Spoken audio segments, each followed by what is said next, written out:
So, lads, Nafisa Collier responded to this tweet, and I'm just going to give my opinion on it. And again, like, this is just my opinion on the entire situation right here. And I just, in general, think that... Look, I think that if this wasn't the WNBA, this would be... Like, there's no other league where this would be a thing. But there's also no other league where players own a league. And there's no other league that only plays in the summer outside of, like South American basketball leagues, I guess. Like the Puerto Rican league, I think, plays in a weird time because I coached a dude who went over to Puerto Rico to play in their is it BSN, the top league there? And he left with like a week to go in our season to go play there. Like, there are some leagues, but none of the tippity top leagues play during the prototypical basketball season. So, somebody posted this right here. Let me get this straight. Breanna Steward is the president. No, she's not. Fee Collier is the VP. They co-found Unrivaled League, the benefits if there's a WNBA lockout, and they're the ones leading the CBA negotiations. How do you negotiate in good faith? And I actually don't see much of an issue with this. I don't see much of an issue in this because I think there is grounds to be like, you know what, like maybe there is some benefit, like they can have some benefit for the league not going ahead because everyone kind of has to play Unrivaled. So Fee responds with, so let me get this straight. While everyone's enjoying fireworks, you were thinking about how me and Stewie, of all people, are conspiring to force a lockout. I think Fee went to the most extreme example of this. Like, I think there's an argument to be had that that being owners of Unrivaled will affect how they negotiate. And if any, like, you could look at it in a way that them being co-owners in Unrivaled means that they can hardball more with the league because what they're able to do now is they have more leverage, whereas they didn't have much leverage last time. You could look at it as a positive way. But to say that them being owners in Unrivaled makes no difference with them being in the CBA talks, in my opinion, I think it's okay to not necessarily to question. I think to question their morals is a different thing than to question the optics of the situation. I'll agree. Like, I'm not going to question whether or not Stewie or Fee are going to act in the best interest of the players because I think they will. Like, look, they set up Unrivaled, so I think there's absolutely no there's no scenario that they're not going to act in the best interest of the players because let's be real, they act in the best interest of the players for the entirety of the entirety of their like the Unrivaled process. They'd be acting in the best interest of the players. Like, that's what it's there. Unrivaled is there for the players at the end of the day. That is what it's there for.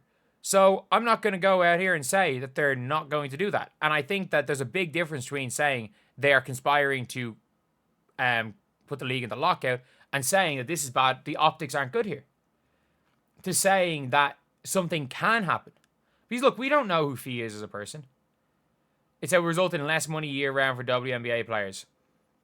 So I didn't take his post, they're conspiring to his post saying it could be a conflict of interest, which is, it is.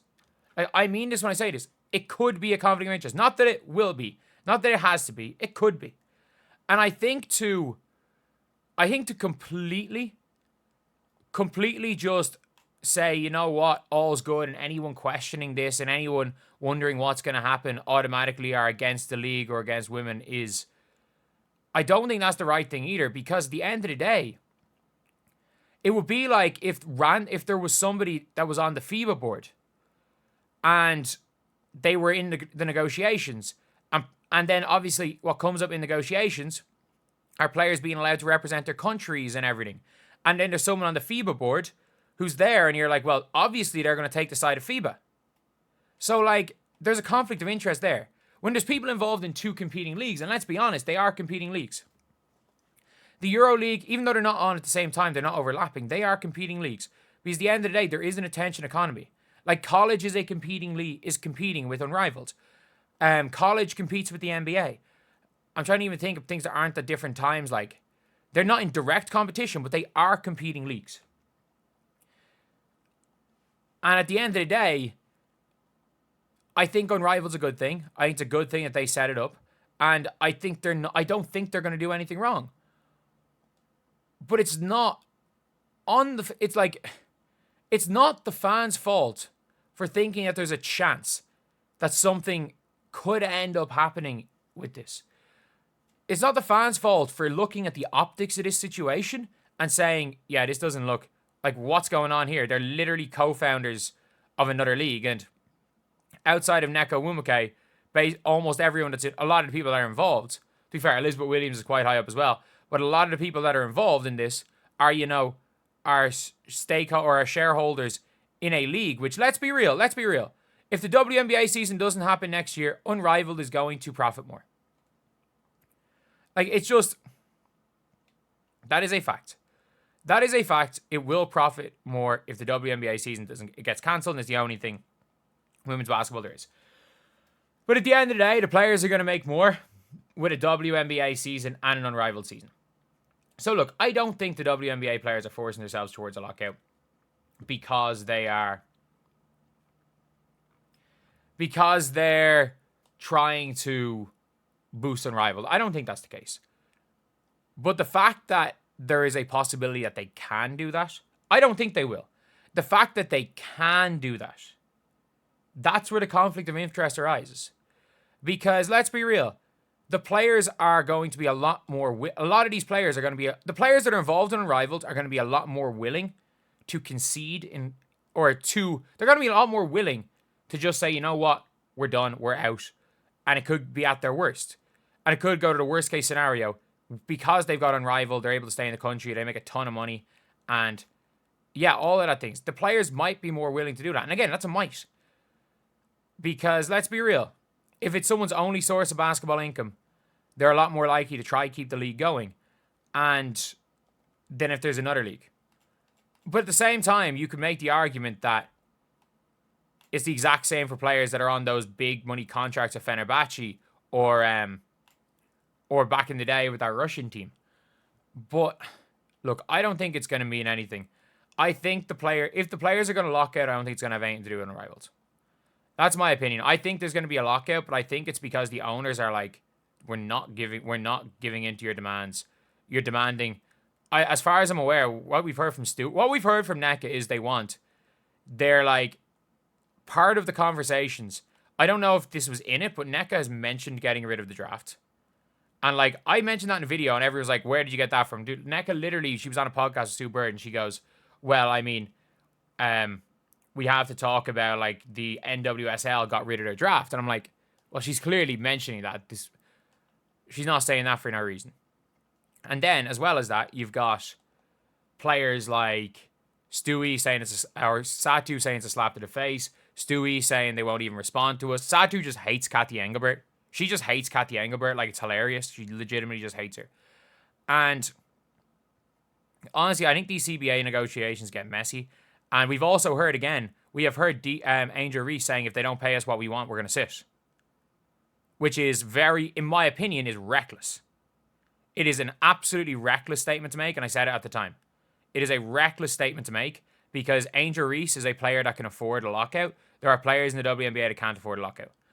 It reminds me of like LeBron James wanting them to leave the bubble midway through, and then like Udonis Haslem basically pulling LeBron James aside and being like, "You can afford this. There are players here that will never play in the league again. They need this money. If we don't get this money, it's going to affect their lives. It's not going to affect you." So like, with that being said, do I think anything's going to happen here? Not really. I think all in all, the lockout is not going to be dependent on Unrivaled. But I think there is, like, we can at least have a discussion. We can at least, not even have a discussion, we have to at least be honest that the optics of it aren't the greatest. The optics of the whole situation. I'm not saying Fee's doing anything. I'm not saying Stewie's doing anything. I'm saying the optics don't look good, which is a fact. Which is an absolute fact. And if you say the optics don't look bad, then I don't think you've ever been around sport in your life. Because, again, I trust the Fee and Stewie are going to act on behalf of the players, but you have to admit, if you're coming from any other sports league, if your fan has looked at any other league, the optics don't look good. The optics of it don't look good. But at the end of the day, look, Neck is the president. She's no involvement in Unrivaled. And then I think, if I'm not mistaken, like Elizabeth Williams might be as high on the food chain as Stewie and Fee are. But, and Alicia Clark and Bree Turner, obviously, nothing to do with Unrivaled. So, yeah. That's pretty much it, lads. Let me know what you guys think in the comment section below. Do you guys agree with what I'm saying? Do you guys disagree with what I'm saying? At the end of the day, you guys are allowed to disagree. So if you think what I'm saying is bullshit, that's completely fine. That is completely fine. I'm just giving my opinion on a situation, and I'm saying what I feel about this situation. And I think somewhere in the middle, like this, if someone's calling conspiracy with these individual players, I don't know. Like, and again, for the Bonner conspiracies, the fact that Bonner's still not being signed by anyone is mad. It's absolutely mad. But, yeah.